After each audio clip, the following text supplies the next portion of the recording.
नमस्कार, news point लेकर हाजिर हूं मैं राजीव। दोस्तों, मुख्यमंत्री चेहरे के ऐलान के बाद घोषणा पत्र के मामले में भी महागठबंधन ने एनडीए को पछाड़ दिया है।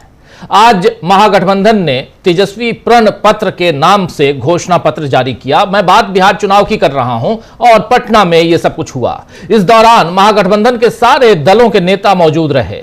कल ही यह खबर आ गई थी कि आज शाम को महागठबंधन का घोषणा पत्र आ जाएगा। तेजस्वी यादव आजकल फेसबुक लाइव के जरिए रोजाना लोगों से जुड़ रहे हैं, इसलिए कल उन्होंने ये जानकारी फेसबुक लाइव पर भी दे दी थी और साथ ही बताया था कि 29 तारीख को राहुल गांधी बिहार में होंगे और दोनों नेता यानी तेजस्वी और राहुल दोनों साथ में चुनावी सभा करेंगे। राहुल गांधी का जिक्र तेजस्वी यादव यूं ही नहीं कर रहे हैं, बल्कि इस तरह एनडीए के उन नेताओं को जवाब दे रहे हैं जो बार बार खुद को पांच पांडव बताकर अपनी एकता दिखाने की कोशिश कर रहे हैं और जनता को बता रहे हैं कि महागठबंधन बिखर गया है, जबकि ऐसा कुछ भी नहीं है। यह आज फिर जाहिर हो गया है। उधर नीतीश कुमार के लिए अब चिंता दोगुनी बढ़ गई है। एक तो घोषणा पत्र के मामले में वो पिछड़ गए हैं और दूसरा सीएम चेहरे पर ऐलान नहीं हो पा रहा है। बल्कि चिराग पासवान ने तो आज फिर कह दिया है कि विधायक दल तय करेगा कि कौन मुख्यमंत्री बनेगा, क्योंकि यहां एक नहीं बल्कि 5 दल हैं। इसका मतलब है कि केंद्र की राजनीति के साथ राज्य की राजनीति में आने की जो कोशिश चिराग पासवान कर रहे हैं वो नीतीश कुमार के लिए खतरे की घंटी है। बहरहाल आज पूरे एनडीए के लिए खतरे की घंटी महागठबंधन ने बजा दी है। और कैसे? वो ऐसे कि घोषणा पत्र जो आप तस्वीर देख रहे हैं, घोषणा पत्र का ऐलान करते हुए महागठबंधन के नेताओं ने एनडीए सरकार पर 20 साल की विफलताओं, बेरोजगारी, पलायन और अन्याय का आरोप लगाया है। गठबंधन ने इस घोषणा पत्र के कवर पेज पर तेजस्वी की तस्वीर छापी है और लिखा है, न्यायपूर्ण नए बिहार के लिए संकल्प पत्र 2025। इसमें गठबंधन ने रोजगार, महिलाओं, किसानों, अल्पसंख्यकों को लेकर कई बड़ी घोषणाएं की हैं। महागठबंधन का कहना है कि यह सिर्फ चुनावी दस्तावेज नहीं है, बल्कि समृद्ध और न्यायपूर्ण बिहार के निर्माण का संकल्प है।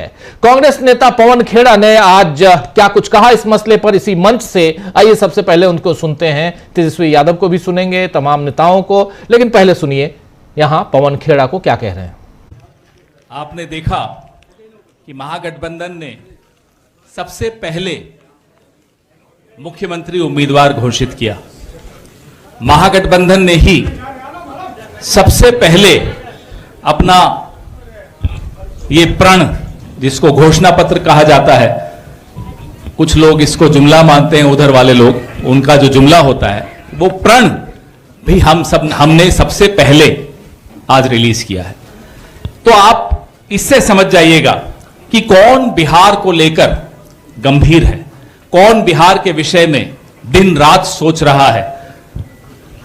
ना केवल सोच रहा है, पहले दिन से, सरकार बनते ही पहले दिन से क्या क्या करना है बिहार के लिए, 20 साल पीछे जा चुका है बिहार, उसको फिर से पटरी पर लाना, फिर से उसको तेज गति देना, उसके लिए अगर कोई गंभीरता से सोच रहा है तो वो महागठबंधन है।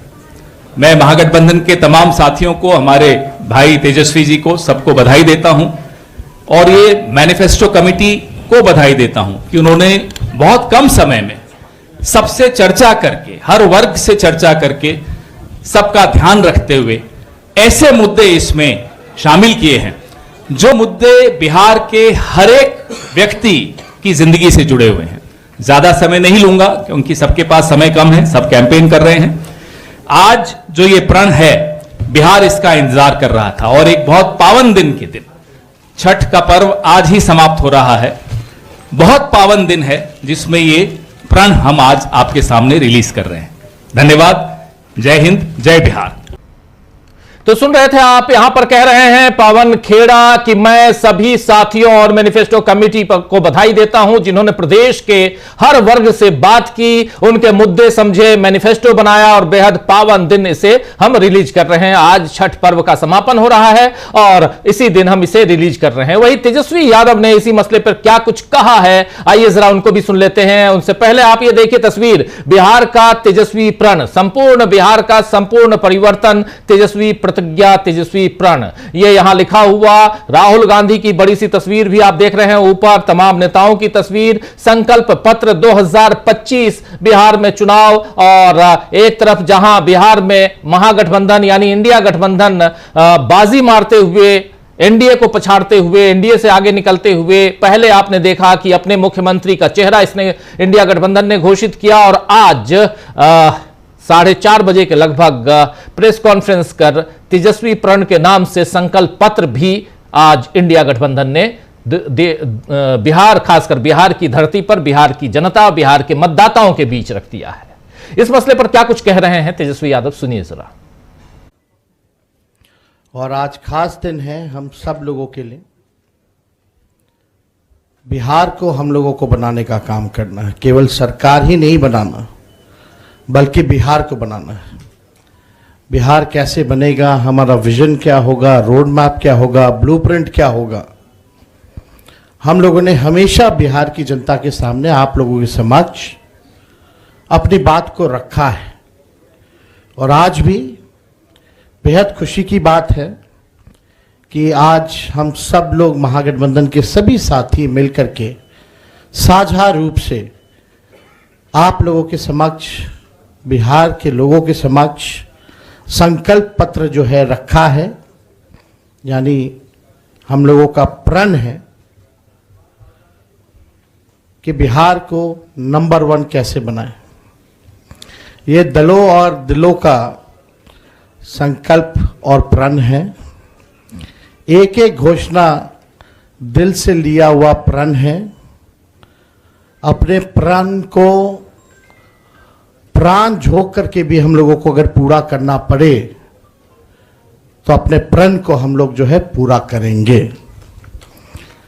आप सब लोगों को कहना चाहते हैं कि जब भी कोई बिहारी ठान लेता है तो उसको पूरा करता है। और हम सब लोग नौजवान हैं, नए सोच के हैं, बिहारी हैं, और बिहार को अव्वल राज्यों में हम देखना चाहते हैं, विकसित बिहार देखना चाहते हैं।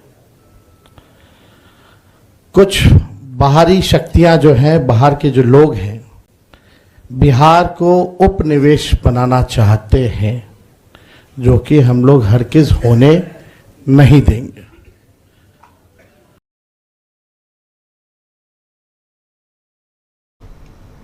तो आप यहां सुन रहे थे, साफ साफ तेजस्वी यादव कह रहे हैं कि आज महागठबंधन और हमारे साथियों के लिए बहुत ही खास दिन है।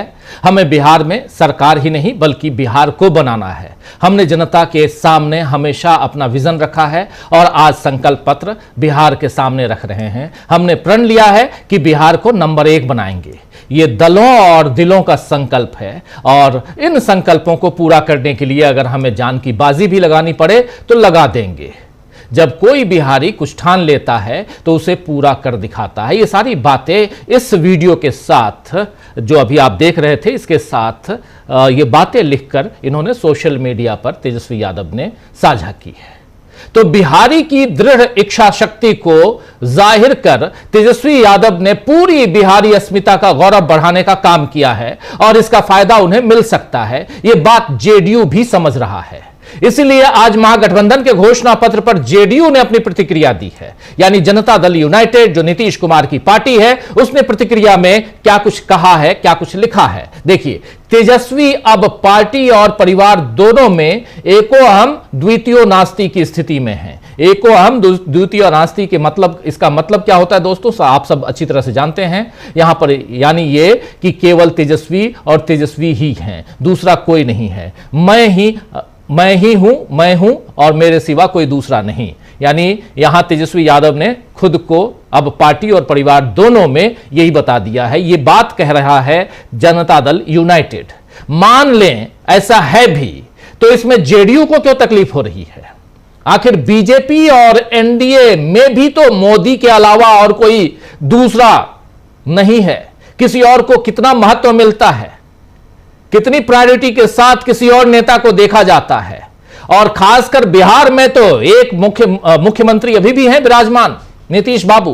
उनका नाम क्यों नहीं ले रहे हैं नरेंद्र मोदी की? हां, इन्हीं को हम मुख्यमंत्री बनाएंगे। आखिर अभी तक एनडीए का चेहरा क्यों सामने नहीं आया, यह सवाल तो पूछा जाएगा। खैर, लेकिन जब नरेंद्र मोदी की बात हम करें तो छठ पूजा की याद आ जाती है। यहां दिल्ली में एक घाट बनाया गया था, वहां नरेंद्र मोदी जाने वाले थे। छठ पूजा तक में मोदी के अर्घ किस तरह देंगे इसका अलग से इंतजाम था, लेकिन आम आदमी पार्टी ने नकली यमुना का मुद्दा खड़ा कर दिया, तो आखिरी वक्त में नरेंद्र मोदी ने अर्घ देने का कार्यक्रम कैंसिल कर दिया, वरना उन्हीं की तस्वीरें सारे छठ पर्व पर छाई रहती।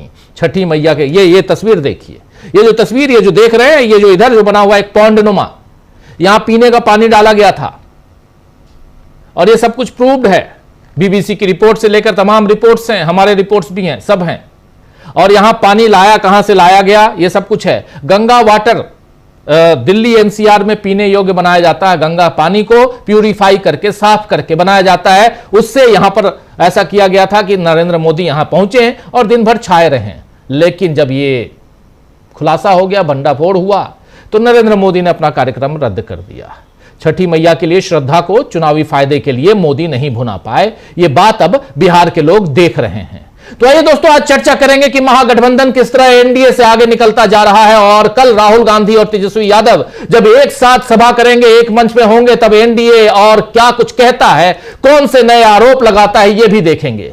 आज की चर्चा शुरू करें, लेकिन उससे पहले तेजस्वी यादव के कल के फेसबुक लाइव का जिक्र मैं कर रहा था शुरुआत में, उसका एक बयान जरूर सुनाना चाहता हूं आपको, जिसमें वो कह रहे हैं कि ठेकुआ खाकर वापस मत लौटना, वोट देकर जाइए। सुनिए जरा तेजस्वी यादव को। बिहार को पलायन मुक्त बनाना है, बेरोजगारी जड़ से हम लोगों को बिहार में समाप्त करना है। और जितने बिहार के लोग जो बाहर रहते हैं, जो काम के लिए जो वापस आए हैं बिहार, उन सब भाई बहनों से हमारी हाथ जोड़ करके अपील है कि ठेकुआ खा करके आप लोग वापस मत जाइएगा, आप लोग वोट डाल करके ही वापस जाइएगा। और ये तेजस्वी का वादा है कि अगला छठ सब परिवार जो है हमेशा के लिए साथ रहेगा, साथ धूमधाम से छठ भी मनाएगा, होली भी मनाएगा, दिवाली भी मनाएगा। हर परिवार के लोगों को, जिन परिवार के पास सरकारी नौकरी नहीं है बिहार में, तेजस्वी का ये वादा है, प्रण है, उस परिवार को एक सरकारी नौकरी तेजस्वी देगा। तो एक सरकारी नौकरी उस परिवार को, और इसके साथ साथ ठेकुआ खा के आप मत जाइए, बल्कि ठेकुआ खाकर यहां वोट देकर ही जाइए। और अगले साल छठ का त्यौहार हो चाहे होली का त्यौहार हो, सब साथ साथ मनाएंगे। यानी आपको रोजगार के लिए कहीं और जाने की जरूरत नहीं पड़ेगी। एक बहुत बड़ा वादा तेजस्वी यादव ने यहां से कर दिया है युवाओं के लिए, और युवा तेजस्वी यादव की तरफ देख भी रहे हैं, इसलिए क्योंकि 17 महीने की सरकार जब रही और उप मुख्यमंत्री तेजस्वी यादव रहे, तो इन्होंने जो वादा किया था उसमें से बहुत हद तक उसे पूरा किया, खासकर युवाओं के रोजगार का वादा। और जब रोजगार की बात आप आती है तो आप याद कीजिए 2020 का चुनाव, उसमें भी रोजगार के वादे के साथ तेजस्वी यादव आगे बढ़े थे, और उस वक्त भी मात्र 12,500 वोट से यह पार्टी महागठबंधन पिछड़ गया था। वरना सरकार में आज तेजस्वी यादव और कांग्रेस और तमाम वाम दलों के नेता होते। लेकिन चलिए, स्थिति दूसरी थी और आज भी परिस्थितियां दूसरी हैं, लेकिन अब वादे जो हैं वो बहुत मजबूती के साथ यहां तेजस्वी यादव कर रहे हैं। तो कैसे एनडीए से आगे निकलता जा रहा है महागठबंधन, और इन सब के बीच राहुल गांधी ने आखिर क्या रणनीति बना ली है कि कल से वो लगातार धुआंधार प्रचार में घुसने वाले हैं बिहार में। बिहार की रणनीति क्या है राहुल गांधी की, वो भी समझेंगे। हमारे साथ कुछ वरिष्ठ साथी जुड़े हुए हैं, उनसे पहले आपका परिचय करवाता हूं, फिर आगे बढ़ते हैं। जरा स्क्रीन पर हमारे देखिए 4 वरिष्ठ साथी जुड़े हुए हैं। अनिल सिन्हा जी हमारे साथ जुड़े हुए हैं, अमरिंदर उपाध्याय जी, प्रशांत टंडन जी और शकील अख्तर जी। आप चारों का स्वागत इस्तकबाल है। आप तमाम दोस्त साथी शुभचिंतक आप सबका, जो अब तक जुड़ चुके हैं उनका भी, जो जुड़ने वाले हैं उनका भी। सबसे पहले शकील जी आपके पास ही आना चाहता हूं और घोषणा पत्र पे बात करें, लेकिन उससे पहले जरा कांग्रेस की रणनीतियों पर, राहुल गांधी की रणनीतियों पे बात करना चाहता हूं। अभी से थोड़ी देर पहले अखिलेश प्रसाद का एक बयान आया है, जिसमें उन्होंने कहा कि कल से राहुल गांधी धुआंधार यात्राएं, सभाएं करने वाले हैं बिहार में, और 1 तारीख से प्रियंका गांधी भी बिहार में ही रहेंगी अगले 5-7 दिनों तक।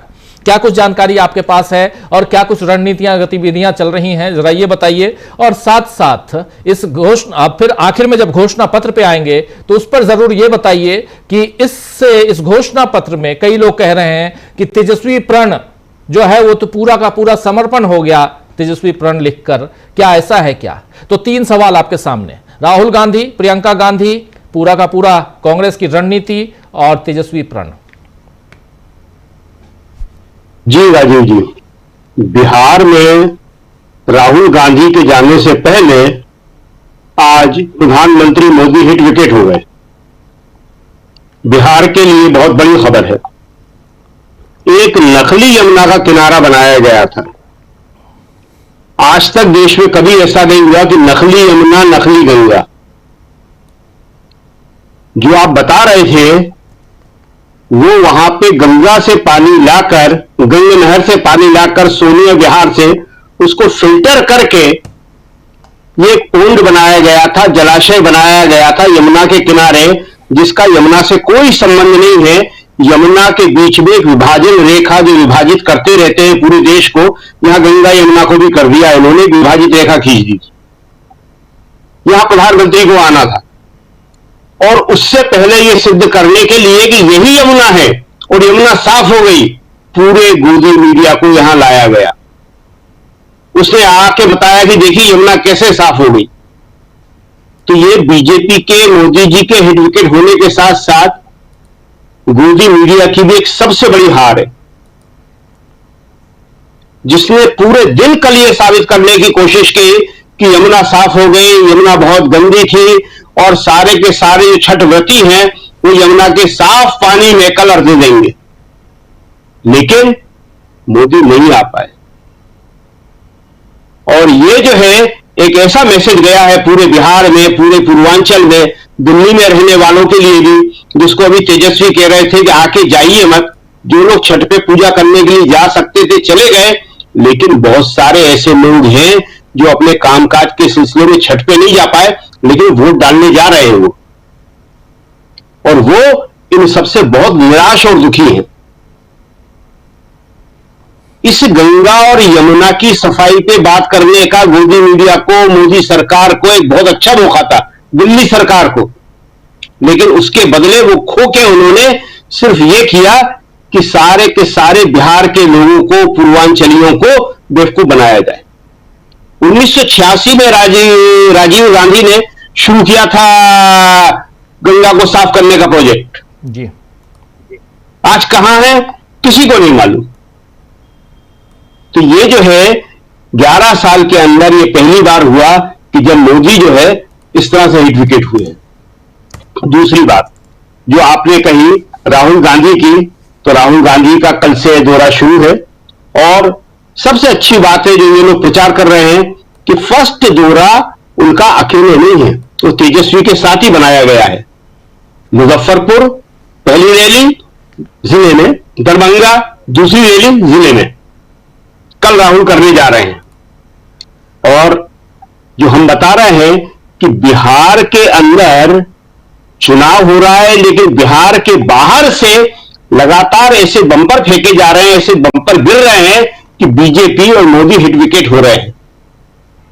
एक बड़ा सर्वे आया है कि बिहार हर पैमाने पर, शिक्षा हो, नौकरी हो, स्वास्थ्य हो, सबसे निचले पायदान पर है।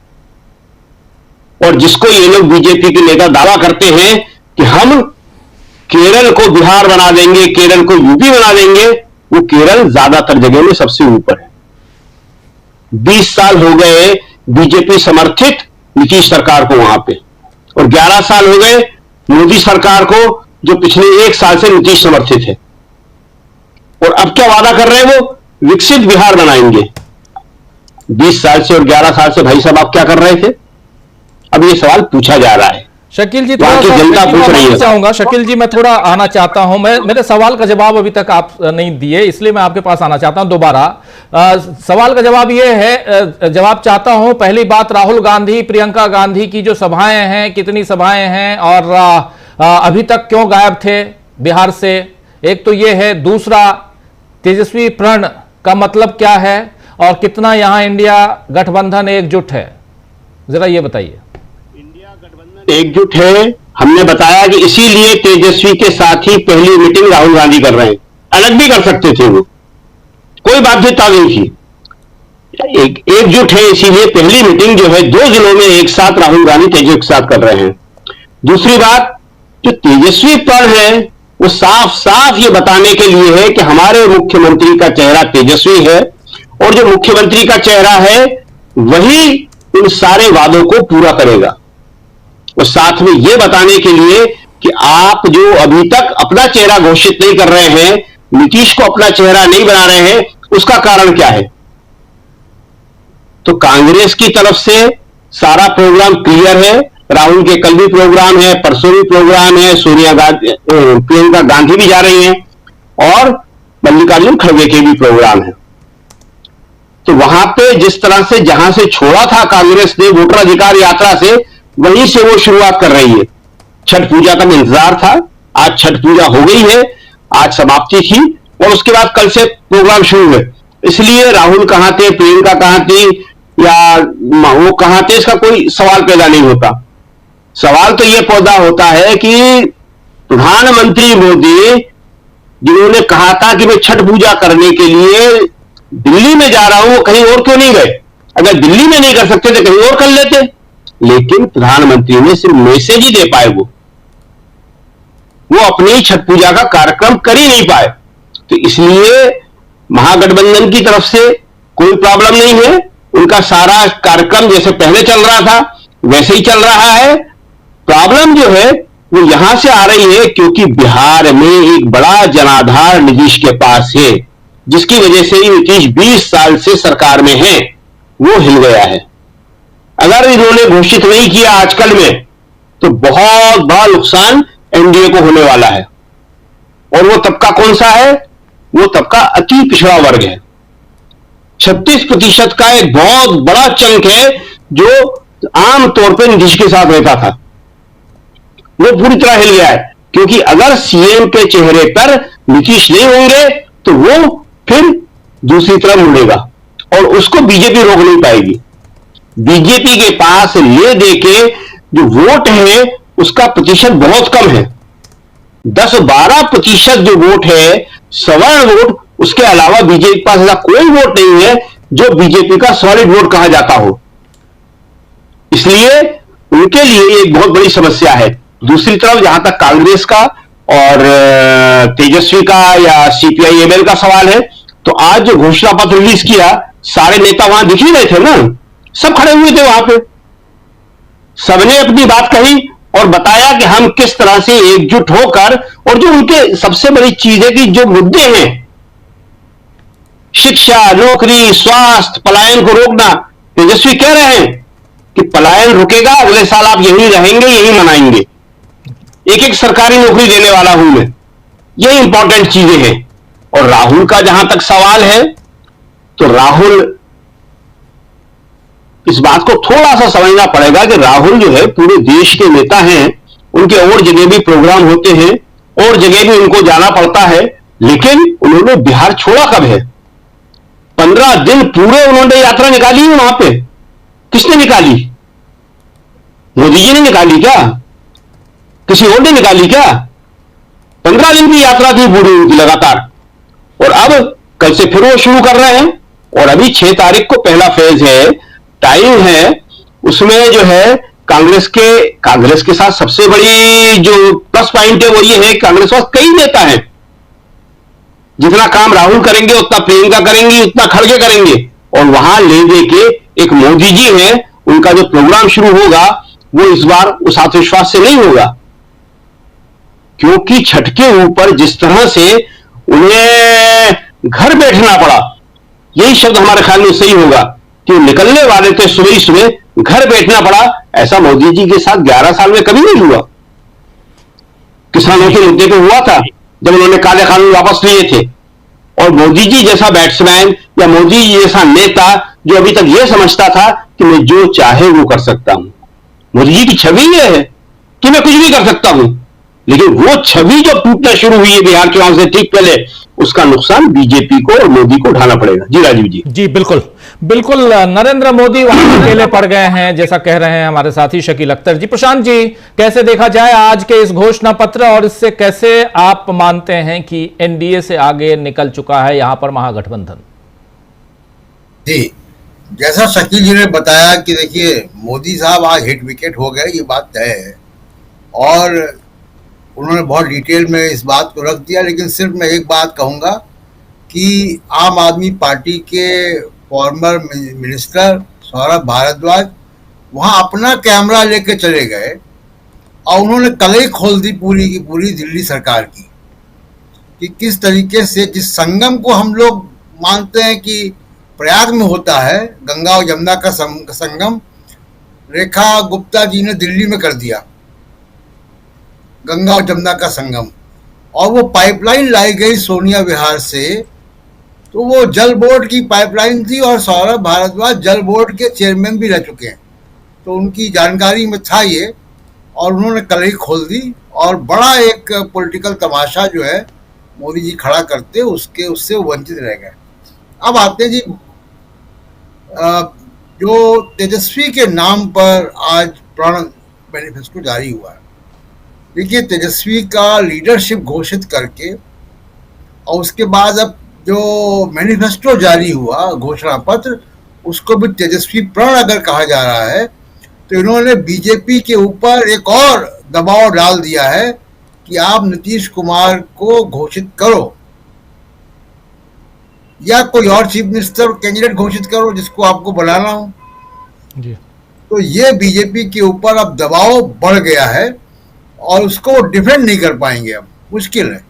दूसरी बात कि ये मैनिफेस्टो मैंने पढ़ा राजीव, अब आप कंपेयर कीजिए कि मोदी जी की तरफ से अभी तक क्या आया है बिहार के बारे में, घुसपैठिए और रील रोजगार योजना। जी। अब रील रोजगार योजना के जवाब में ये मैनिफेस्टो बहुत डिटेल्ड है, मैंने इसको पूरा पढ़ा, पूरी बात यहाँ पे नहीं कह सकता हूँ, समय का अभाव होगा, लेकिन निश्चित तौर पे बिहार को इसकी जरूरत है।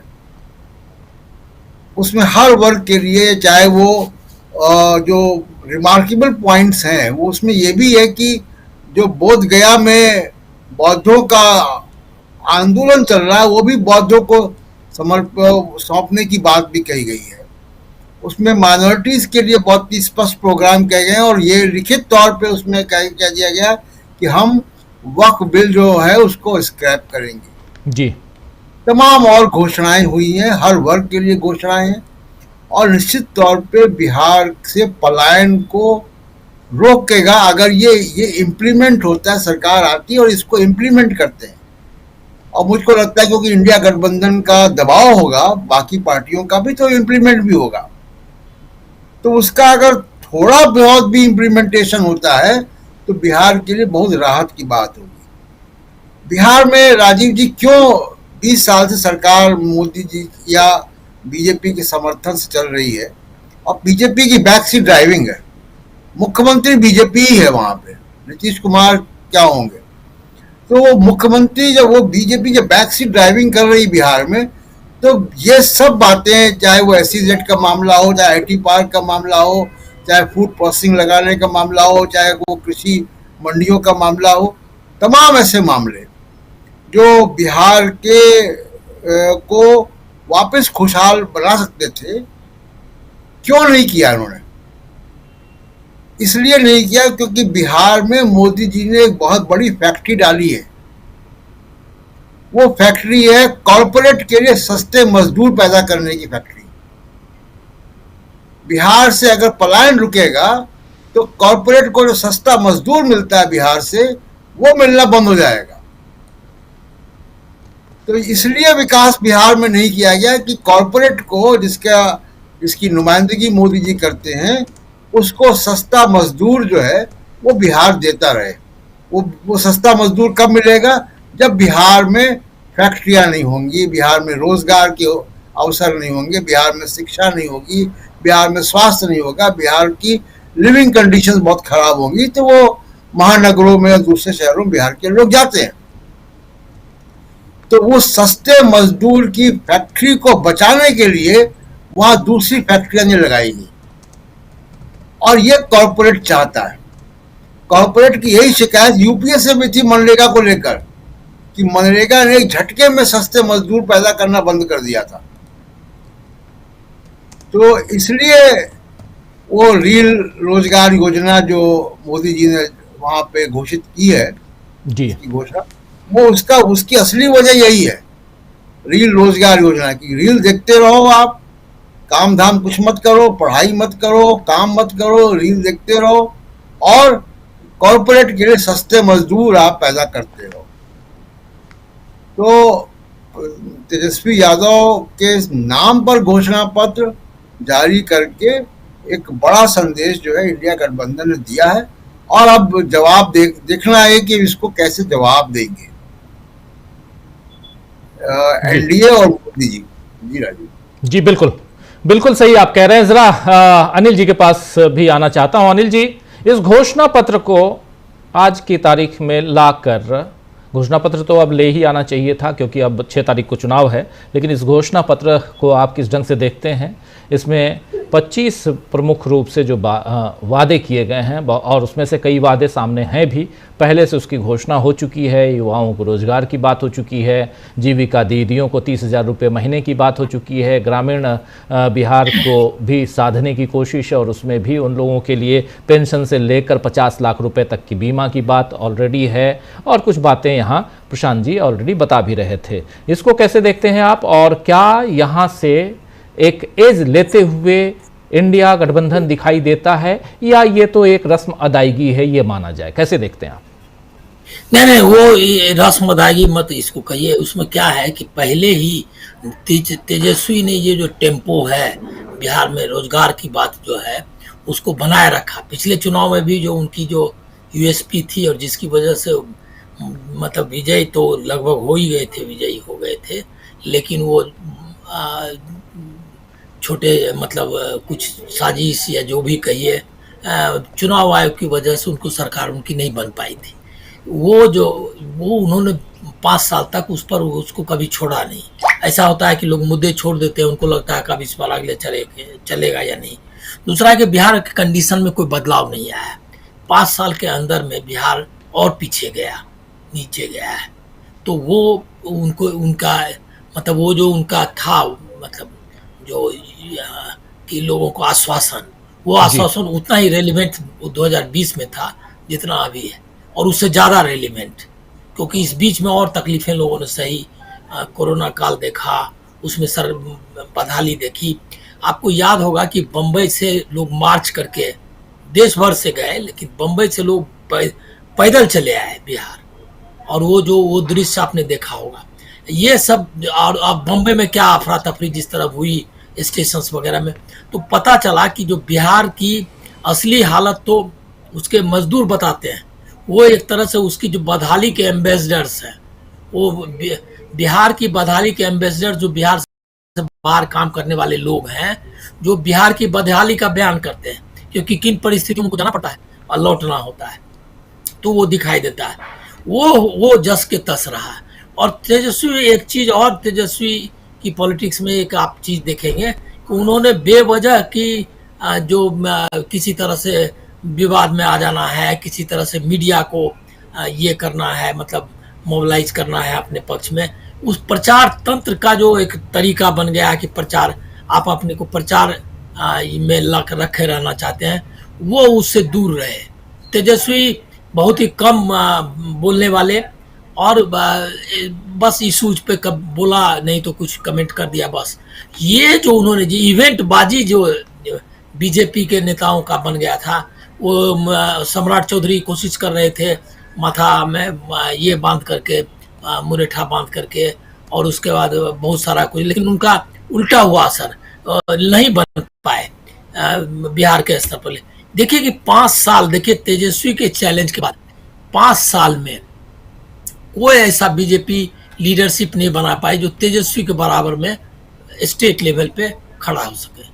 तो ये तो बिगेस्ट फेलियर था। दूसरा है क्या कि जो ये वेलफेयरिज्म है उसको भी एकोमोडेट किया है। ये जो घोषणा पत्र है उसमें जो योजनाएं हैं, छोटी छोटी पेंशन है वगैरह, सब शिक्षा वगैरह, सबके हिसाब से किया गया है। सबसे जो बड़ा वादा है कि सरकारी नौकरी हर परिवार को देंगे, वो बिहार के मतलब लोगों से बातचीत कर रहा था, जो लोग वोट नहीं करने वाले हैं जी, वो भी इसको डिबेट कर रहे हैं इस पर कि घर में कि वो देगा या नहीं देगा, इस पर चर्चा चल रही है। लोगों ने एक अच्छा जवाब दिया, किसी आम लोग मतलब गरीब आदमी ने कहा कि नहीं देगा 30 लाख, 40 लाख, 50 लाख नौकरी नहीं देगा, 30,000 तो देगा। वो बोल रहा है कि कम से कम कुछ तो रोजगार देगा ही ना। मतलब अब ये तय है कि तेजस्वी का रोजगार का मुद्दा सेंट्रल थीम है, और जीविका दीदी वाला तो जबरदस्त है, क्योंकि इन्होंने उसको सोचा था कि इतना बड़ा इतनी बड़ी संख्या में है महिलाएं, बहुत मतलब वो प्रभावित करती है, कम से कम 1 करोड़ से 2 करोड़, 1 करोड़ से ज़्यादा महिलाओं को वो उस पूरा नेटवर्क का असर होता है उस पर। उसको उन्होंने जो बोल दिया कि सरकारी नौकरी देंगे, और ओवरऑल 1 करोड़ 34 लाख हैं, 1 करोड़ 34 लाख जीविका दीदियां हैं बिहार में। हाँ, अब ये और वो जीविका दीदी का मतलब सिर्फ वो तो दीदी है, और जो सेल्फ हेल्प ग्रुप से जुड़ी हुई महिलाएं हैं, सामान्य महिलाएं, उसकी और बहुत बड़ी संख्या है, एक बहुत बड़ा परसेंटेज है। और ये एक core vote bank Nitish ji का महिला वोट बैंक है। ये जो है मास्टर स्ट्रोक, अगर सच में कहा जाए इस पूरे पर ये दोनों जो है मुद्दे जो है वो मास्टर स्ट्रोक। और जहां तक तेजस्वी प्रण का सवाल है, अब ये मैसेज देना महागठबंधन के लिए जरूरी था कि तेजस्वी के नाम की लीडरशिप में उनको कोई किसी तरह का द्वंद्व नहीं है। ये एकदम आवश्यक था, लोगों को मैसेज देना एकदम जरूरी था।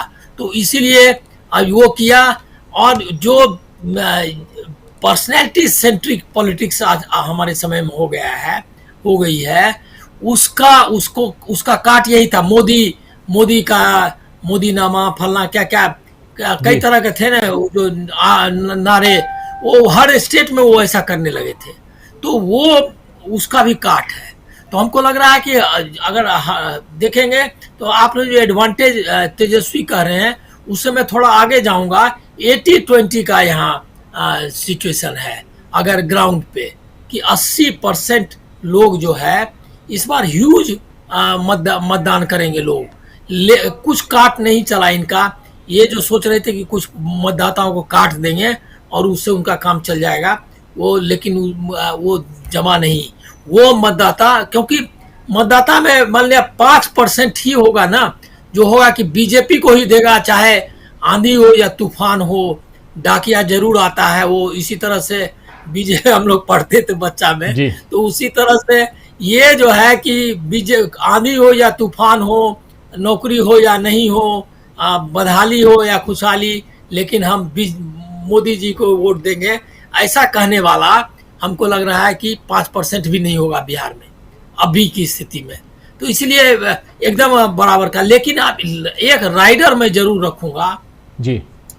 चुनाव आयोग आज भी तेजस्वी ने भी कहा है, ऑफिसर्स सबको कहा है कि स्लो पोलिंग, उन्होंने आरोप लगाया है कि स्लो मतदान की कोशिश ये क्या कहते हैं कि साजिश की जा रही है। और ये उन्होंने अपील की है ऑफिसर्स से कि ये इस तरह के किसी साजिश का हिस्सा ना बने। और उसके साथ साथ इन्होंने ये भी कहा है कि हम वीडियो रिकॉर्डिंग करवाएंगे, और 1500। तो अब एक है क्या कि ये जो वोट चोरी वाला का आरोप को लेकर के जो रैलियां हुई, उसका एक असर तो ये भी हुआ कि जो विजिलेंस है, पीपुल्स विजिलेंस, पब्लिक जो क्या कहते हैं और ये विजिलेंस वो बढ़ गया है। लेकिन उसके बाद भी उसमें 1500 कंपनियां ये आ रही हैं इसका करने के लिए, मतलब वो यूपी दोहराना चाहते हैं। और एक बात मैं आपको बोल देता हूँ, SIR का जिस तरह से उन्होंने बोला है 12 राज्यों का, इससे यही लगता है कि एकदम नॉन सीरियस है चुनाव आयोग कि बिहार में ठीक से इलेक्शन करवाना है। क्योंकि ऐसे समय में जब आप एक इलेक्शन इतने महत्वपूर्ण स्टेट का, इतना पॉपुलस मतलब इतनी बड़ी जनसंख्या, वोटरों की संख्या वाले स्टेट में करा रहे हैं, आपकी प्रायोरिटी, आपका फोकस क्या होना चाहिए था? आप 12 राज्यों में उस मतलब डाइवर्ट कर रहा है अटेंशन। इसका मतलब क्या है कि उसका फोकस नहीं है बिहार में चुनाव, मतलब बेहतर चुनाव कराना या ये क्या कहते हैं शुद्ध चुनाव कराना, वो नहीं है उसका उद्देश्य। जेडीयू ने जो कहा ना, तेजस्वी यादव पे जो प्रतिक्रिया दी अनिल जी जेडीयू ने कि एको हम द्वितीयो नास्ति, ये ज्ञानेंद्र कुमार के लिए बहुत लागू होता है। ये वो ज्ञानेंद्र कुमार के लिए बोला जाना, हाँ ज्ञानेश कुमार के लिए जी।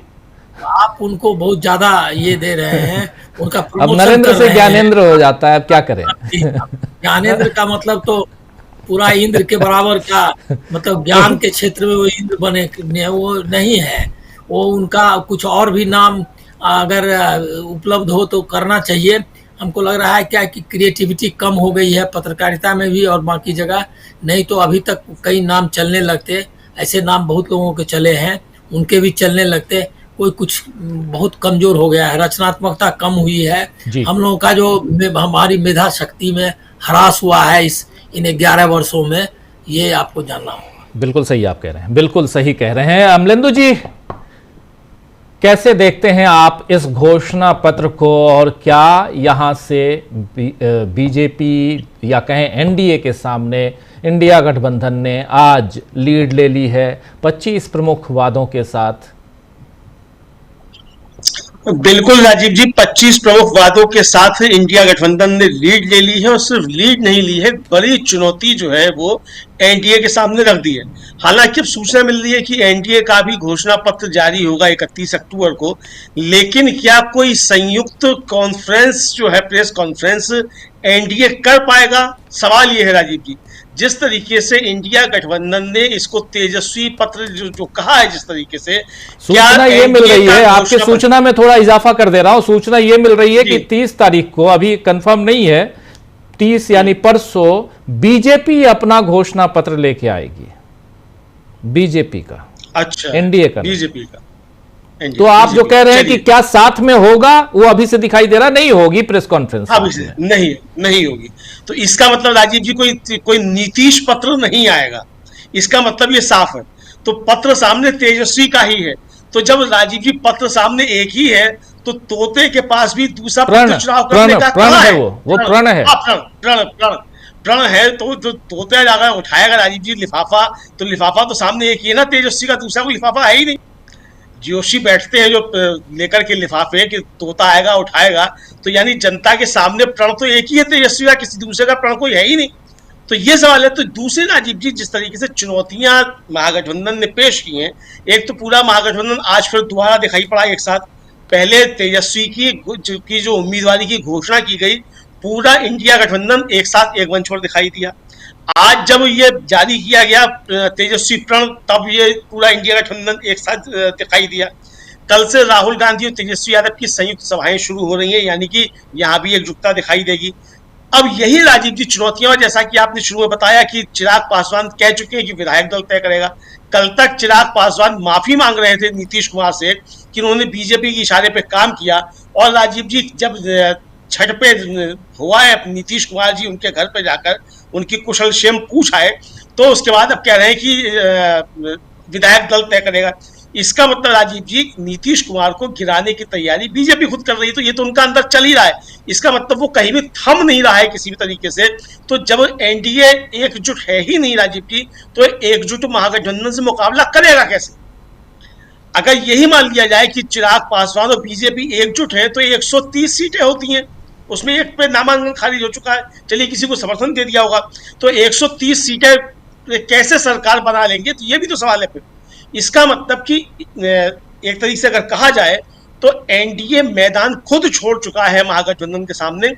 इसको इस तौर पर भी देखा जा सकता है, हालांकि मैदान छोड़ना राजनीति में होता नहीं है, लेकिन इसको समझा जा सकता है कि अगर आप एकजुट होकर नहीं जा रहे हैं और आपस में ही एक दूसरे से अगर लड़ने की आप कोशिशें कर रहे हैं, आप अपना नेता अभी नहीं चुन पा रहे हैं राजीव जी, तो आप कैसे बाद में नेता चुन पाएंगे? आज तो आपका मुख्यमंत्री मौजूद है और जिसको आप बता रहे हैं कि ये आपका फेस है, इसके नेतृत्व में आप चुनाव लड़ रहे हैं, तो जिसके नेतृत्व में आप चुनाव लड़ रहे हैं उसको आप अपना फेस घोषित नहीं कर पा रहे हैं, तो कल को अगर सरकार बन भी जाएगी तो सरकार कैसे बनेगी, कैसे मुख्यमंत्री बनेगा, कैसे चलेगी?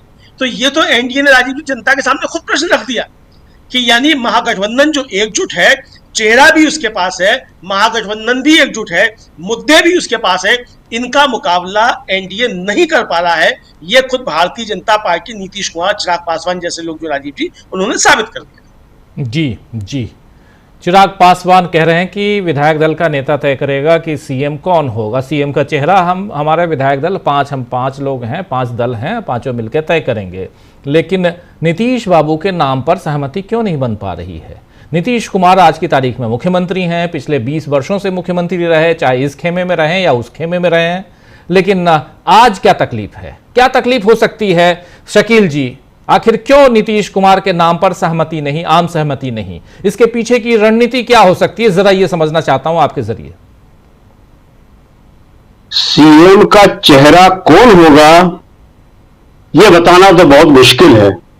हां, यह बताया जा सकता है कि सीएम किस पार्टी का होगा। नहीं मैं सब वो अगर एक पूरा सेंटेंस सुन लीजिए हमारा, पूरा सेंटेंस सुन लीजिए हमारा। सीएम का चेहरा कौन होगा एनडीए का, यह बताना तो मुश्किल है, मगर सीएम किस पार्टी का होगा एनडीए में से यह बताया जा सकता है। अगर एनडीए को बहुमत मिल गया तो सीएम बीजेपी का होगा। यह बात जो है सबको मालूम है। वहां न तेजस्वी, न नीतीश, न किसी और पार्टी का वहां पे कोई चांस नहीं है। इसलिए यह जो सवाल है ये जनता को अच्छी तरह मालूम है कि अगर उन्होंने एनडीए को बहुमत दे दिया तो जो सीएम बनने वाला है वो बीजेपी की पर्ची से बनेगा। एक पर्ची आएगी जिसको उठाया जाएगा नीतीश कुमार के जरिए ही और सेकंड करवाया जाएगा तेजस्वी के जरिए ही, और उसमें बीजेपी के किसी ऐसे अननोन चेहरे का नाम होगा जैसे रेखा गुप्ता है, जिन्होंने मोदी जी को हिट विकेट करा दिया। तो ये जो सबसे बड़ी बात है कि एनडीए के अंदर सबसे बड़ी प्रॉब्लम यह है कि न तो नीतीश को कॉन्फिडेंस है, न तेजस्वी में कॉन्फिडेंस है, और बीजेपी में सिर्फ कॉन्फिडेंस ही कॉन्फिडेंस है। उनका आधार कोई नहीं है। अगर वोटों का आधार है कोई तो तेजस्वी के पास है, वो नीतीश के पास है, वो मांझी के पास है, वो कुशवाहा के पास है। बीजेपी के पास कोई वोटों का आधार नहीं है। दूसरी बात, एक जो ये बात बार बार कही जा रही है कि साहब तेजस्वी का प्रण, अरे जब मोदी सरकार कहते हैं तो तेजस्वी के प्रण में क्या प्रॉब्लम है? और जब मोदी जी खुद कहते हैं कि मोदी का वादा है, मोदी जी तो खुद कहते हैं मोदी का वादा है, तो तेजस्वी के प्रण में क्या प्रॉब्लम है? तो ये जो है सिर्फ उसी तरह से कांग्रेस पे, तेजस्वी पे अटैक करते रहेंगे जैसे इन्होंने 2024 में कांग्रेस का घोषणा पत्र आने के बाद कहा था। राजीव जी, आपको याद है जब कांग्रेस का घोषणा पत्र बहुत पहले आ गया था तो उसके बाद पूरी ताकत कांग्रेस के घोषणा पत्र में ये है और ये नहीं है बताने में लगे रहे, और जो जो चीजें कहते थे वो सारी गलत बताते थे। अभी आप बता रहे 30 तारीख को आएगा। अगर एनडीए का या बीजेपी का 30 तारीख को आएगा तो ये जो है उससे पहले और उसके बाद अपने घोषणा पत्र पे कोई समय नहीं देंगे। ये सब यही बताते रहेंगे कि तेजस्वी के प्रण में क्या नहीं है। अगर वो 51 बातें लिखेंगे तो पूछेंगे 52वीं 52वीं बात कहां है। 100 बातें वो कहेंगे तो कहेंगे 101वीं बात वो कहां है। तो इसको जनता अच्छी तरह समझती है। आज जो एकजुटता की बात हो रही है, जनता एकजुट है वहां की और अपने मुद्दों को लेकर एकजुट है वो, और मुद्दे वही है। सबसे पहला सरकारी नौकरी, रोजगार, पलायन को रोकना, स्वास्थ्य और शिक्षा। इसलिए अब जो है बीजेपी के लिए वहां पे बहुत बड़ी मुश्किल हो गई है।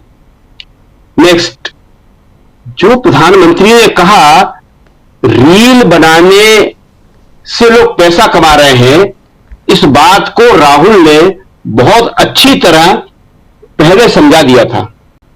उन्होंने कहा था कि 6-6, 7-7 घंटे लोग रील देख रहे हैं और चीन का युवा वो मोबाइल बना रहा है जिस मोबाइल पे तुम रील देख रहे हो। राहुल ने अपनी जेब से मोबाइल निकाल के बताया था कि किस तरह देश के युवाओं को ये बर्बाद कर रहे हैं।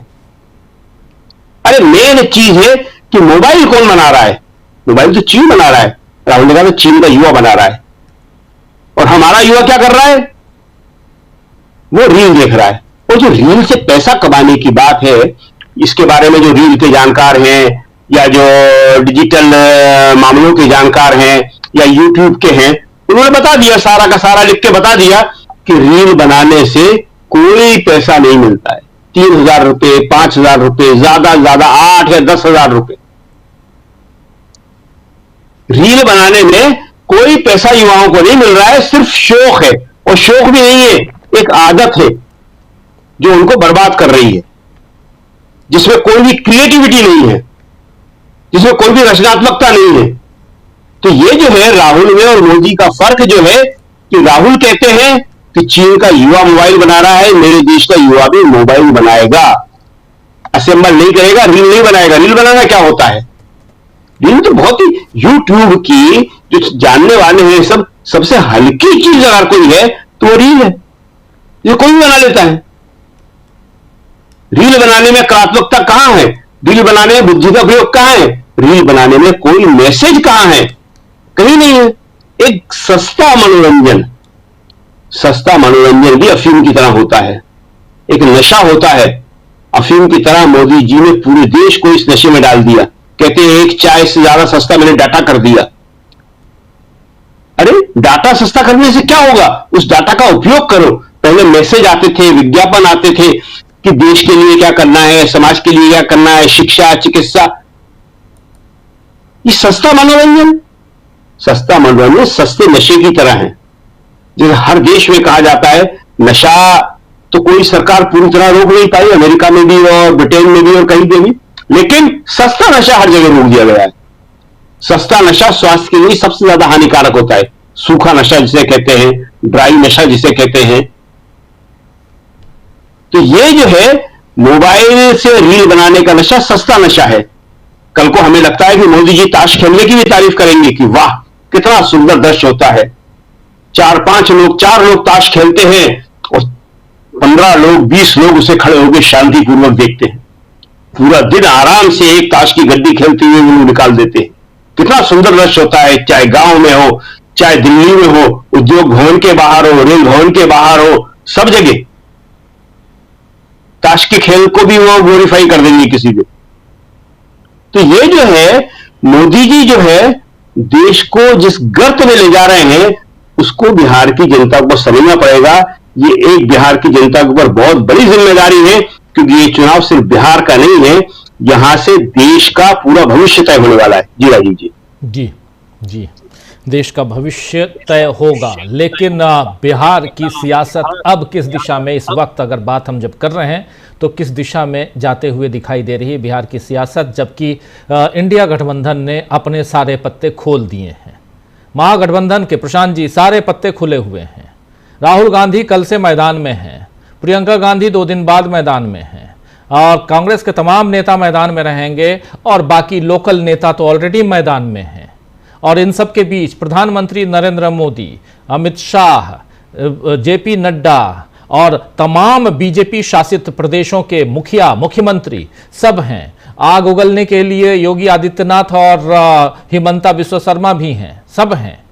और ये कहा जा रहा है कि योगी आदित्यनाथ को थोड़ा समझाया गया है इधर जेपी नड्डा की तरफ से कि जितना आप एंटी मुस्लिम करने की कोशिश कर रहे हैं, जैसी भाषा का इस्तेमाल आप कर रहे हैं, ये बिहार में मत कीजिए, क्योंकि नीतीश बाबू को इससे परेशानी हो रही है। ये खबर भी आ रही है। कैसे देखा जाए इन तमाम चीजों को जब ओपन है सब कुछ? जी देखिए राजीव जी, जब ये चुनाव की प्रक्रिया शुरू भी नहीं हुई थी तब भी हम लोगों ने इसी न्यूज पॉइंट में चर्चा की थी, बहुत महीनों पहले चर्चा की थी कि बीजेपी इस बार चुनाव में प्रोजेक्ट एकनाथ शिंदे करेगी नीतीश कुमार के साथ। वो बीजेपी ने कर दिया। चुनाव के नतीजे आने से पहले उनको एकनाथ शिंदे बीजेपी ने बना दिया। मुख्यमंत्री पद का दावेदार अगर आप नहीं बना रहे तो उनको एकनाथ शिंदे आपने बना दिया, मुख्यमंत्री रहते हुए बना दिया कि अगली सरकार जब भी अगर उनकी आएगी भी तो नीतीश कुमार मुख्यमंत्री नहीं होंगे। पासवान ने आज उस पर अपनी मोहर लगा दी, जो कि बड़े करीब माने जाते हैं मोदी जी के, चिराग पासवान जी। तो अब चुनौती वहां पे राजीव जी ये है बिहार में कि देखिए, झंडा तो गाड़ दिया महागठबंधन ने, मुख्यमंत्री पद भी दे दिया, मुख्यमंत्री पद के दावेदार बना दिए, उप मुख्यमंत्री की भी घोषणा कर दी। जो सामाजिक समीकरण है, उस सामाजिक समीकरण के हिसाब से टिकट भी बढ़ गए, नेता भी दिखाई देते हैं मंच पे एक साथ, तमाम सर्व समाज के लोग दिखाई देते हैं। संदेश जा रहा है। दिल्ली से कांग्रेस पार्टी ने तमाम अपने जो ओबीसी दलित जो रिसेंटली जो उनके बुद्धिजीवी गए हैं उनको भेज दिया है बिहार। तो वो सब चीजें कांग्रेस कर रही है, वो भी कर रहे हैं। एक बड़ी लड़ाई जो वहां पे है वो चुनाव आयोग से लड़नी है, बिहार की जनता को भी और महागठबंधन की पार्टियों को भी। अभी से वहां पे जो ऑब्जर्वर लगाया चुनाव आयोग ने, वो सब गुजराती अफसरों को लगाया जी। उनको पूरे देश में गुजरात के अलावा कहीं अफसर नहीं मिले। तो ये जो पूरी तैयारी चल रही है कि जनता का मैंडेट चोरी करने की, और अभी हम बार बार मैं कहूंगा इस बात को कि हमको अभी नहीं पता है कि जो 69 लाख लोगों के नाम कटे हैं और जो 22 लाख नाम जुड़े हैं उसका असर क्या होगा, उसको मिनिमाइज बिहार की जनता पोलिंग बूथ पे डिप्लॉयमेंट के जरिए ही कर सकती है। बाकी सड़क पे जनता के बीच में, मीडिया में तमाम माहौल बन गया है। और एक आखिरी बात की देखिए, बीजेपी जानी जाती है हेडलाइन मैनेजमेंट के लिए। अभी सुबह से हम देख रहे हैं कि आज जो छठ का आखिरी अर्घ था और उस दौरान मोदी जी का एक फ्लॉप शो हो गया, वो उसका ऑल्टरनेटिव मीडिया मैनेजमेंट नहीं कर पाए। तेजस्वी यादव के नाम की घोषणा हुई तब नहीं कर पाए, आज घोषणा पत्र आया और उस घोषणा पत्र में तेजस्वी प्रण उसको कहा गया तब भी नहीं कर पाए। ये तो गोदी मीडिया का इस्तेमाल करके हेडलाइन मैनेजमेंट में माहिर है। तो या तो बहुत आश्वस्त है ये ज्ञानेश कुमार की तरफ से ये, और दूसरा कि या इनके पास कुछ कहने को नहीं है, कोई इनके पास बड़ी योजना नहीं है बताने को। जो शकील जी एक शब्द इस्तेमाल कर रहे हैं कि हिट विकेट हो गए हैं, तो मुद्दों पर भी हिट विकेट हो गए हैं कि कोई ऐसी बड़ी योजना इनके पास है नहीं कि अब क्या घोषणा करें। सब कुछ तो कर दिया तेजस्वी यादव ने, महागठबंधन ने। और हम ये भी ना भूलें कि इस घोषणा पत्र में वो बातें आ गई हैं जो CPI-ML ने अपने घोषणा पत्र में भूमि सुधार की बात की है, बहुत इंपॉर्टेंट है बिहार के लिए। जातिवार जनगणना आया था, उसमें दिखाई दे रहा था कि भूमि सुधार की कितनी आवश्यकता है। और दूसरा, कांग्रेस ने सितंबर के महीने में EBC डॉक्यूमेंट दिया था, जिसमें कि EBC के लिए प्राइवेट कॉलेजेस, यूनिवर्सिटीज और जॉब्स में कानून के जरिए रिजर्वेशन लाने की बात की थी, 50% की लिमिट बढ़ाने की बात की थी। तो तमाम सारी बातें बिहार में हैं पब्लिक डोमेन में। अब दो चुनौतियां हैं कि ये जो घोषणाएं हैं इनको जनता के बीच में आसान तरीके से कैसे ले जाना है, वीडियो के जरिए, रैलियों में संदेश कैसे नीचे तक जाए। और दूसरा कि चुनाव आयोग से कैसे, चुनाव आयोग अगर बेईमानी कराने पर आमादा है तो उसको कैसे रोक सकते हैं। जो अनिल जी ने भी कहा कि जनता को जागरूकता जो है दिखानी पड़ेगी कि आपके वोट की रक्षा जो है वो आप खुद करें। तो ये बड़ी चुनौती बिहार की जनता के सामने भी है, बिहार की राजनीतिक पार्टियों के सामने भी है। और ये केवल जो SIR पूरे देश में हो रहा है, ये केवल बीजेपी के लिए ही नहीं हो रहा है या विपक्षी पार्टियों के लिए, कि ये NDA के समर्थक दलों को भी नेस्त नाबूद करने की योजना है। ये उसका असर उनके ऊपर ही पड़ेगा। और इसीलिए आप देखिए कि चुनाव घोषित होने से पहले बिहार में नीतीश कुमार के ऊपर बीजेपी ने प्रोजेक्ट एकनाथ शिंदे लागू कर दिया है। जी अनिल जी, आप इसको कैसे देखते हैं? जरा आपसे समझना चाहता हूं कि SIR इस वक्त पूरे देश में घोषित करना भी शुरुआती दौर में हम लोग बात कर भी रहे थे, जबकि अभी आपने कहा था जबकि फोकस बिहार के चुनाव पे होना चाहिए था। और इसका कोई असर चुनाव पे पड़ते हुए आप देखते हैं बिहार के मतदाताओं पर एसआईआर का कितना फर्क पड़ा होगा, कितना असर पड़ा होगा, और क्या ये चुनाव एसआईआर होने के कारण किसी और दिशा, मतलब कि इस चुनाव को एसआईआर प्रभावित कर सकता है, क्या मतदाताओं पर कैसा प्रभाव पड़ सकता है इसका? नहीं, उन्होंने टेक्निकली जो देखिए जिसमें कि लिस्ट तो बना ली कि इतने लोगों को छांट देंगे, ये नॉर्मल कंडीशन में उनके फायदे में आ जाता। लेकिन जब वोट चोरी का आरोप लग गया तो जो मतदाता उनको भी वोट दे रहा है उनका भी विश्वास हिल गया, क्योंकि उनको लगा कि किसी का भी वोट जो है ये लोग ये कर लेगा, हटा देगा। तो वो ये मतदान का अधिकार जो इम्पोर्टेंट है, तो अब वो उसमें एक तरह का कंसेंसस बिहार में मुझको जैसा लगता है कि ये बन गया है क्या कि ये चुनाव आयोग तो ठीक नहीं है। तो चुनाव आयोग तो ठीक नहीं है तो बीजेपी का जो हार्डकोर मतदाता है उसको छोड़ के बाकी लोगों को लगने लगा है क्या कह रही है क्या है। तो ये जो मतलब पोलराइजेशन ये कर सकते थे दूसरे इशू पे, वो इस इशू इस कारस्तानी, इसको कारस्तानी बोलना चाहिए, इस कारस्तानी से उनको नुकसान हुआ। क्योंकि उनके सब तो वोटर नहीं है, जिन्होंने मान लिया जिनको इन्होंने कि अपना हमारा वोटर है, वो भी इनके खिलाफ मतदान करेगा।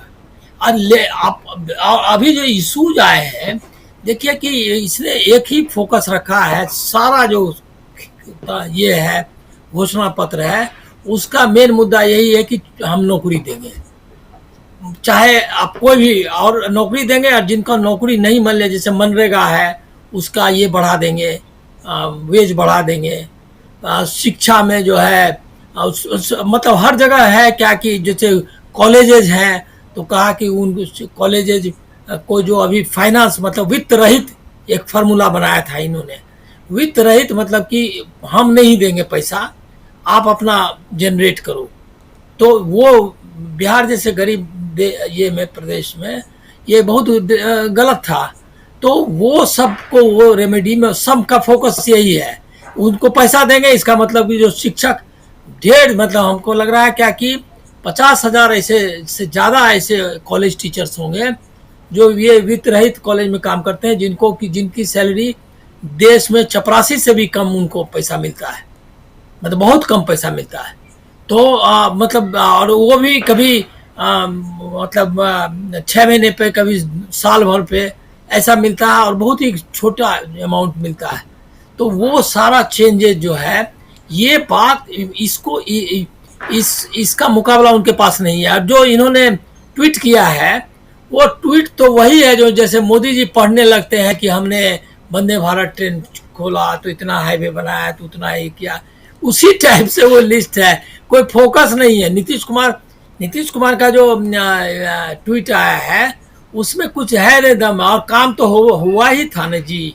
ये वाला जो डायलॉग है उसी से मिलता जुलता है, वो अपने लेकिन नहीं, ये किसी ने बहुत कमजोर किस्म का उनका जो ये है जो भी प्रचार तंत्र वाला जो चलाने वाला है, हमको इस मामले में भी बहुत फेल हो गए ये लोग। मतलब आप पहले देखते थे बीजेपी का जो प्रचार तंत्र मतलब मीलों आगे रहता था विपक्ष से।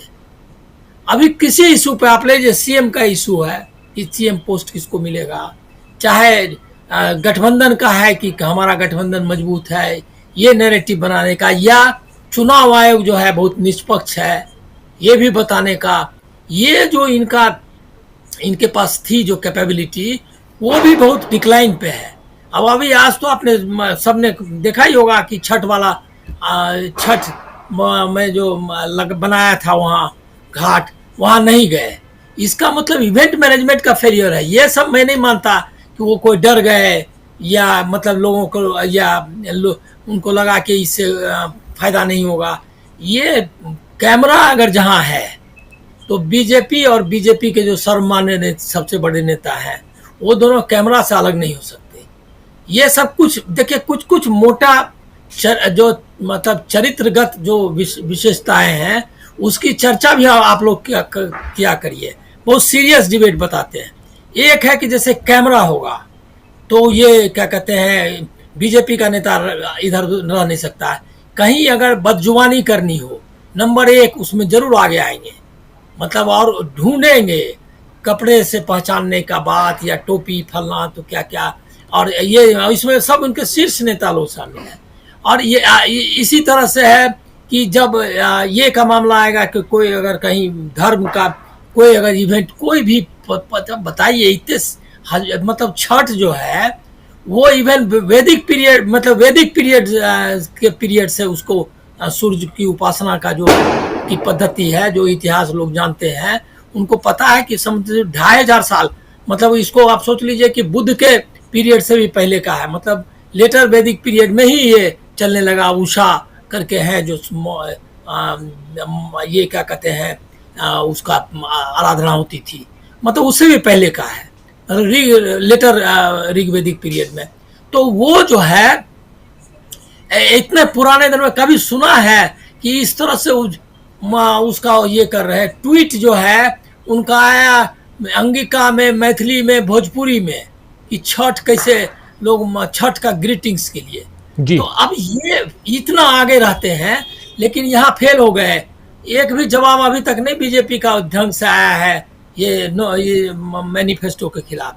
और वो जो भी आया है कि मैनिफेस्टो आएगा उसमें भी आपने कहा ये कि बीजेपी कहिए कोई इंतजार भी नहीं कर रहा है। देखिए बिहार में कोई आदमी बीजेपी के मैनिफेस्टो का इंतजार नहीं कर रहा है, मैं इसको गारंटी के साथ।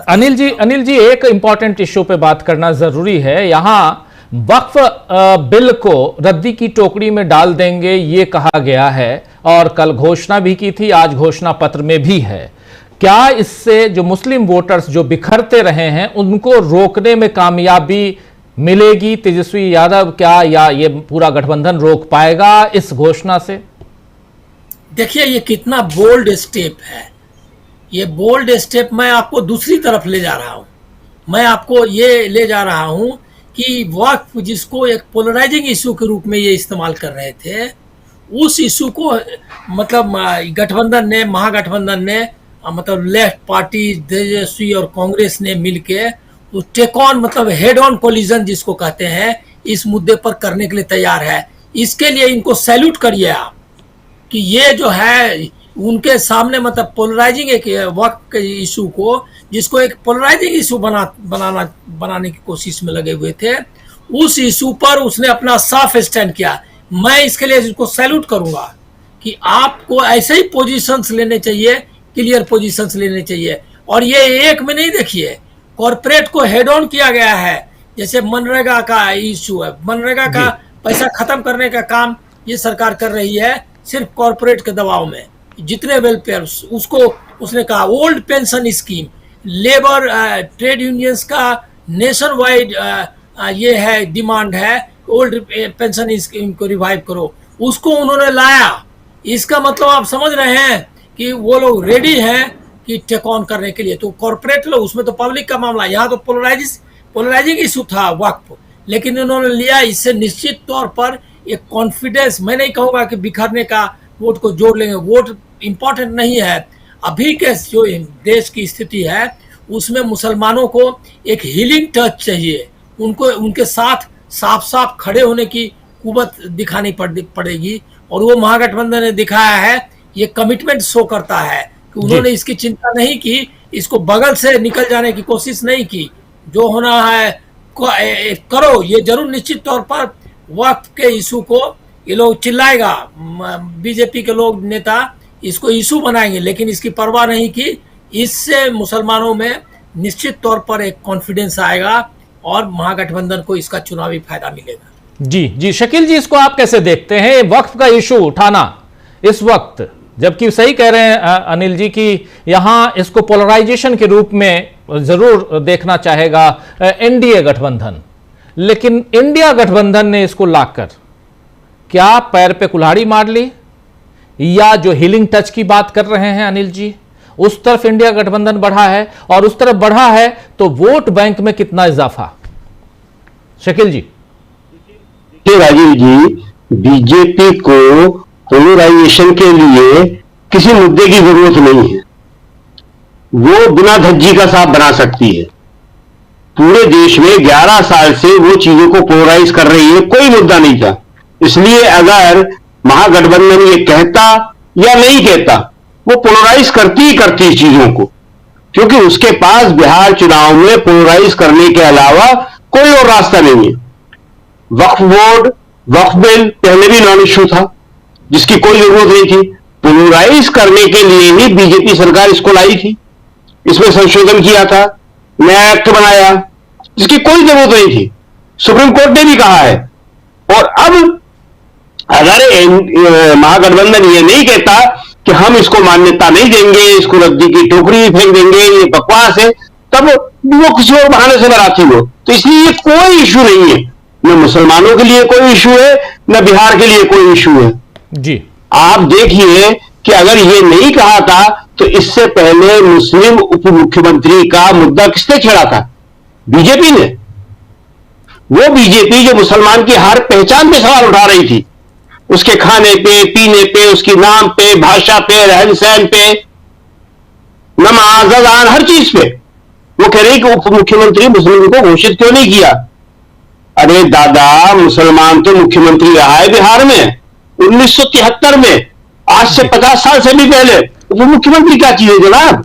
उप मुख्यमंत्री क्या होता है? मुख्यमंत्री रहा है। तो वो ऐसे इशू उठाती रहेगी, इसकी कोई परवाह नहीं करना चाहिए। और महागठबंधन को अपने रोजगार, पलायन, सरकारी नौकरी, इन्हीं मुद्दों पर केंद्रित रहना चाहिए। भावनात्मक मुद्दों की पिच जो है वो बीजेपी की पिच है। भावनात्मक मुद्दों की पिच से तेजस्वी को बचना चाहिए, कांग्रेस को बचना चाहिए, इस पे बिल्कुल नहीं जाना चाहिए जी। अभी जो प्रशांत जी कह रहे थे, बहुत अच्छी बात, सीपीआई-एमएल की, लैंड रिफॉर्म की, भूमि सुधार की, अभी उसमें ज्यादा बात नहीं हुई है। जो घोषणा पत्र इशू किया है अलग से सीपीआई-एमएल ने, तो बहुत इंपॉर्टेंट घोषणा पत्र है कि गांव के भूमिहीन को जमीन और शहर के भूमिहीन को जमीन, दोनों को देने जा रही है वो जी। कोई भूमिहीन नहीं रहेगा। तो ये सारे मुद्दे जो है इन पे ही केंद्रित रहना चाहिए। बाकी वो बीजेपी के मुद्दे हैं, भावनात्मक इशू, उससे कोई फायदा किसी को होने वाला नहीं है। न मुसलमान को इन सबसे कोई मतलब है, मुसलमान को भी उसी रोजगार से, सरकारी नौकरी से, अमन चैन से, सुरक्षा व्यवस्था से मतलब है। उसे इस बात से मतलब है कि वो इस देश में जिस तरह से 2014 से पहले रहता था उसी तरह रह सके। मुसलमान के लिए सबसे बड़ी प्रायोरिटी यही है। बिहार में भी हालत इतनी खराब नहीं थी अभी, लेकिन जब से यूपी में ये सब शुरू हुआ है तब से मध्य प्रदेश में, बिहार में, जहां भी बीजेपी की सरकार है वहां इसका असर दिखने लगा है। ये कांग्रेस के लोग भी मानते हैं कि नीतीश कुमार के साथ में ऐसी प्रॉब्लम नहीं कि नीतीश इस तरह की हरकतें नहीं करते थे बिहार के अंदर। तो ये सारी चीजें बहुत जरूरी है मुसलमान के लिए कि वो 2014 से पहले की देश में और बिहार में स्थिति चाहता है, और बिहार में और बाकी जगह जो राज्य है वहां पे वो स्थिति चाहता है जो 2017 से बात की है। प्रशांत जी कैसे आप देखते हैं इसको, वक्फ बिल का मामला मैनिफेस्टो में लाना? देखिए, केवल वक्फ बिल नहीं है, उसमें 11 पॉइंट है, पूरा पैराग्राफ है वो जी बिल्कुल। और उस 11 पॉइंट में सांप्रदायिक हिंसा, मॉब लिंचिंग, हेट स्पीच, जिससे आम मुसलमान, वक्फ की प्रॉपर्टी से तो आम मुसलमान को उतना लेना देना नहीं है, लेकिन हेट स्पीच से है, लिंचिंग से है, नौकरियों के मामले पर है। तो बहुत सारे पसमानदा मुसलमानों का जो एक मामला है आरक्षण का, वो है। वो तमाम सारी चीज़ों पे वो 11 पॉइंट हैं, और वो 11 पॉइंट केवल अल्पसंख्यकों पर, केवल मुस्लिम पर नहीं है, वो बौद्धों पे भी है। 5वां पॉइंट उसको ये है कि बोध गया स्थित बौद्ध मंदिरों के प्रबंधन बौद्ध समुदाय के लोगों को सुपुर्द किया जाएगा। अब मदरसा में शिक्षकों की उन्नति, उसका आधुनिकीकरण, उर्दू के बारे में है, अल्पसंख्यकों को पर्याप्त संख्या में सामुदायिक स्वास्थ्य कार्यकर्ताओं में भर्ती की जाएगी। तमाम सारी बातें कि जो एक संस्थागत तरीके से दलितों को, मुसलमानों को, वंचित समाज को देश की मुख्य धारा से ही किनारे काटने की जो पूरी योजना चल रही है, उसके लिए बड़ा ज़रूरी है कि ये हीलिंग टच दिया जाए, जिस हीलिंग टच की बात अनिल जी कर रहे थे।